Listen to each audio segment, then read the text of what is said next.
What is up, Longhorn Nation? My name is Andrea Gonzalez, and I'm out here today in Plano, Texas, in the Russell Creek Park area, where we're going to be watching the FC Dallas youth team play against the Dallas Tidal Waves.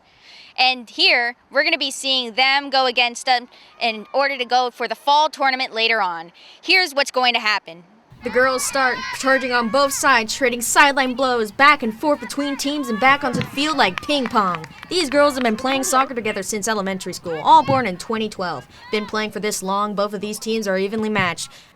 And here we have our first goal for the FC Dallas Utes, shot by Bella, number 9. Good job, Bella. Props to you. And then, as the sky got a bit darker, the Utes scored another goal, this time courtesy of number 3.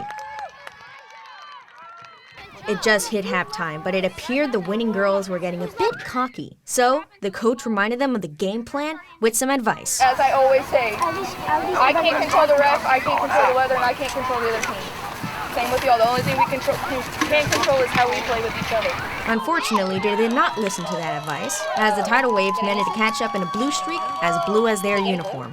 2 goals in the final stretch of the game, making a hard draw. I have no idea how this happened, but it did.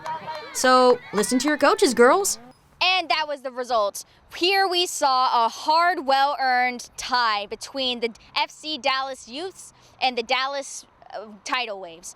So, with that, I bid you good night. Thank you. I'm Andrea Gonzalez, and we're out.